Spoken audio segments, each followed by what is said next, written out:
recording because I know that there's a bit of a lag in Zoom. So I'll move that kind of slowly so you can see. But as I change the size of the screen, I'm doing it slowly to sort of take into account the lag in Zoom.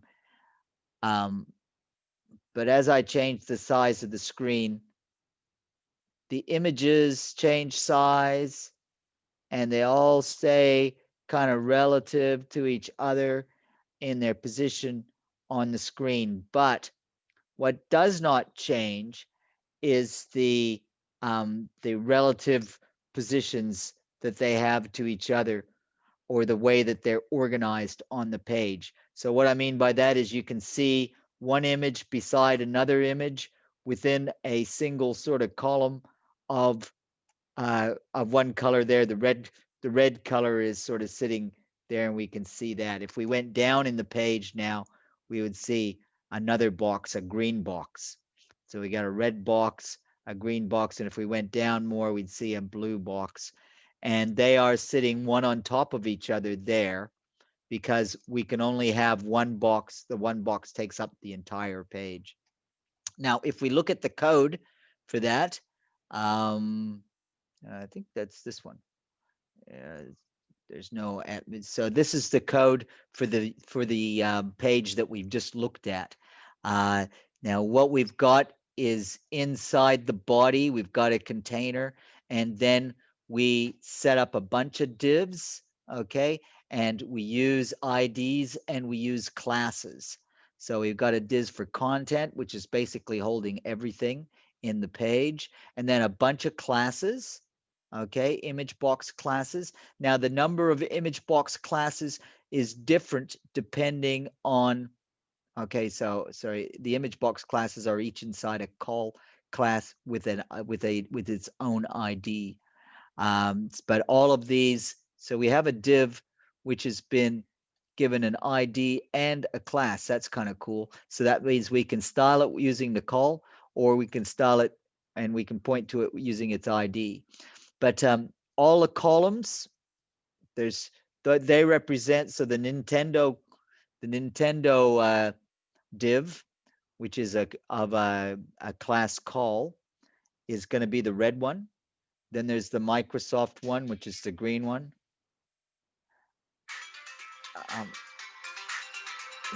So my wife's trying to call me. So can you guys excuse me for a second? I probably should take this. She's given up. I told her I had a class, but let's see. So let's see. You notice that, for example, the Nintendo has got four games there in the Nintendo class. Sir, can you make the code bigger than this? Yes, certainly. Yes. Okay, thank you. Welcome. So the Nintendo's got, you don't have to, this code is given to you, by the way. You don't have to write this code. Okay. So in the Where download that, you put it? yeah, there's a Oh, download that's okay. got all of this stuff. Everything I that you start see now, writing. Okay. everything that you see now is given to you. Okay. You don't have to write this code. That would be kind of hard, but you don't have to write that. So that should be in the download. So just download it and pull it out. So I'm just So what explaining. we will do Well, I'll show you in a if minute. you put What the you have to coding? do is you have to take Oh, this okay. code and you have to change it so that it works slightly differently. Oh, Okay, but I'm okay. just sort of explaining what's in there is you've got all of these classes.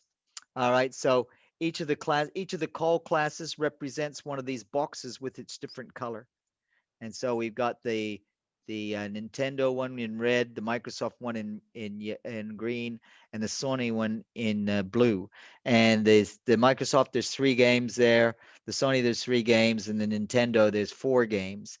And so that's how that works. Now, because of these classes that we've defined and these IDs, we can then give them some things. So all of the columns are styled the same. All of the columns are styled to take up the full width of whatever container they're in. And so if we look back and we'll see the columns are in the container called content. Yeah, and so with the Nintendo, on the other hand, We've got a color set just for Nintendo. We set it to red. Then the image boxes, they're set to take up, so two of them can sit beside each other in whatever container they are. We know that because 2 times 45 would be less than 100, but you couldn't go 3 times 45.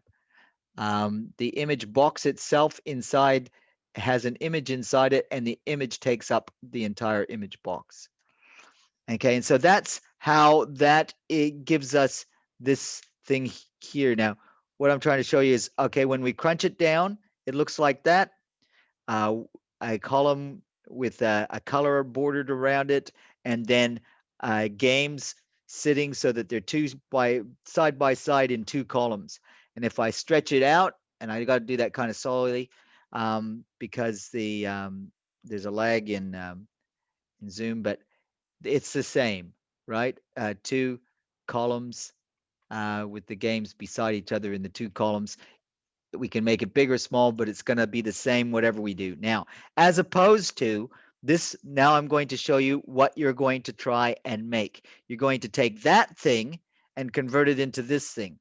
So how is this thing that I'm showing? When you've got a very narrow viewport, it looks the same as it did before we do any changes. But when we make the viewport wider, we'll see that the way that it's organized changes. So straight away, what we get is now we're getting two different kinds of games. The columns are side by side. So you got two different columns side by side with the images inside them. And then if I make it a bit wider still, look at that. We got two games within two columns of games inside each kind of game column. And so as the viewport gets wider and wider still, that changes again to three columns beside each other with one game per column. And then if we change it, now two games per column and three games beside each other. And then I think we might have one more change, or that's it. I think that's the last change. So the last change was when the viewport became 1200 picks wide or more, then we got this last thing. So we had some breakpoints. We call those breakpoints, or they're kind of like tripwires, breakpoints. When we get to those breakpoints, we get the changes. So this is the code that you're given. I'm now going to click on the code that you're supposed to make. And so what are the changes that you have to do to get an adaptive? It's adaptive because when we change the size of the viewport, the way that the things present changes. So first we have to have some way of catching that viewport. So what you're going to have to do is go into the head, and you're going to have to put a meta tag. The meta tag is going to have to look like that. It's going to have to indicate that this is a viewport and that the initial scale is 1 and that it's working with the width. So you're going to have to do that. And then you're going to have to go and put in some programming code, and that's going to be here in the CSS still. You're going to have to add all of these. Now, what I would recommend you do is take something like this one here for the 600 picks. Take something like that, code it up, make it work, and then copy paste, copy paste, copy paste. Because the only difference between this and the other 5 that are following is the numbers. Okay, so basically, and the numbers here in the top line, and the numbers for the widths and the margins. So the actual code is the same. It's repeated 5 times, but the numbers are changed. Okay, so how are they changed? So let's have a look. So you need to have media screen when the screen is less than 600. So when you got a narrow screen, that's what we've got here, right? Is this the one that adapts? Or is this, no, this is the other one. Where's my one that adapts? Did I put it away somewhere? Maybe I did. Um, sorry. Put this down in size again. I'll have to get it from here. This is the one that adapts. Yeah. So when we're at less than 600, it displays like this. So how does it display? Our call is the thing that's got the colored border, right? So our Nintendo call, that has got a red border, and it's taken up 93% of the um, of the div, which it's of the element that it sits inside. Okay, and it's got a little margin. So that's the 2% between the red line and the orange line is our 2% there, and everything is floated to the left. That makes things stack up nicely. Now inside the call, you've got an image box, okay? And the image box is taking up a little less than half of the width of the call. And so that would allow us to have two pictures side by side. And that's what we've got, two games, two pictures. That's the way it works when it's less than 600 pics.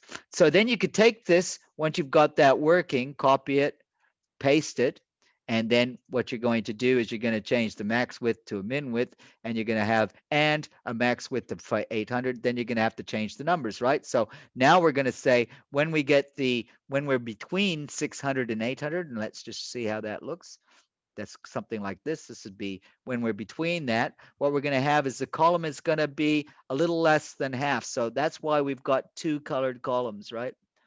They're a little bit less than half the container that they're sitting inside. The container that they're sitting inside is this orange container, and each of these is a little less than half. They're 43%. Our margin is 2%, and so that margin can be seen there. And I guess this would be 2% plus 2%. That's 4% margin between the Nintendo and the Microsoft. The float left is what makes the Microsoft fall in beside the Nintendo. And then the image box, what we see now is the image box is taking up 90% of the column. And that's why we've only got one image inside the Nintendo box and only one. I mean, we've got more than one, but they're stacked on top of each other. They're only one within the width. And then so they have to flow down. So I would start here, make that code, copy it, paste it down here, change the numbers. This is 93, this is 43, right? This is 43, this is 90. And then we're going to move to the next one where we're going to be between 800 and 1000. And so again, you could do a copy paste. You'll see that the column is going to stay two columns. So that's all going to be the same, right? That's the same. But now we're going to change the image box from 90 to 43. What do you think will be the change then? So here we had two columns and one image wide in each column. What do you think we'll have here? We got two columns and two image wide in each column. Let's see.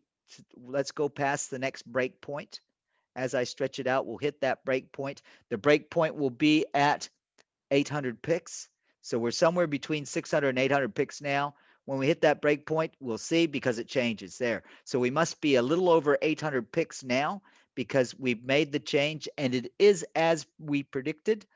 So here we had two columns sitting side by side. So that's the red column and the green column. And inside each of those columns, we had two columns of images sitting side by side. And so that worked. And then that's going to stay like that all the time while the width of the viewport is between 800 and 1000. Then when that changes to be more than 1000, it's going to break again at the 1000 and it's going to change again. So what will that change be? Well, let's look at these numbers. So again, you could just copy paste and change the number. So you get when you paste this down here, this is going to become from 43, you'll change it to 26. And then you're going to change the 43 here to 90. So 26, how many times does that fit into 100?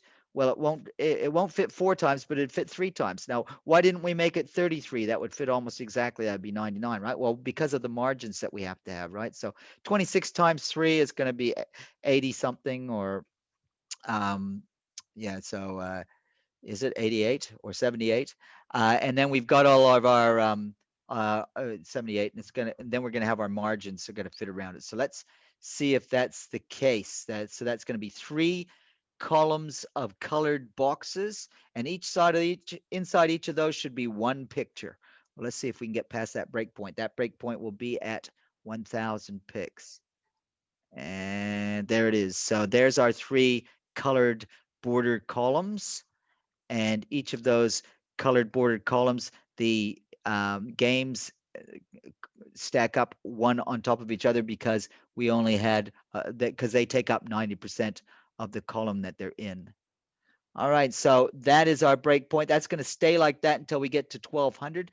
1200 is our last break point. So when we get to 1200, that's going to be the last time it changes. It won't change until we get to the end of however big we make it.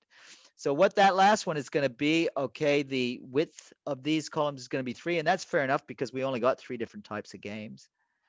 So we're only going to have 3 different kinds of columns. But we're going to have now 2 games stacked side by side, or 2 columns of games inside each column type of game. So let's hit that breakpoint of 1200. There we go. We've hit the breakpoint of 1200. So according to this, as long as it's bigger than 1200, it won't change. So we should be able to go out to expand this as big as we can, and there won't be any more changes. And that, students, is the exercise. As I said, you don't have to write this code that's given to you. The code that you have to do is you have to add all the media commands. There's 5 of them. Do one, copy paste, change the numbers. It won't work unless you first put the meta tag at the start. And that's basically what you have to do today.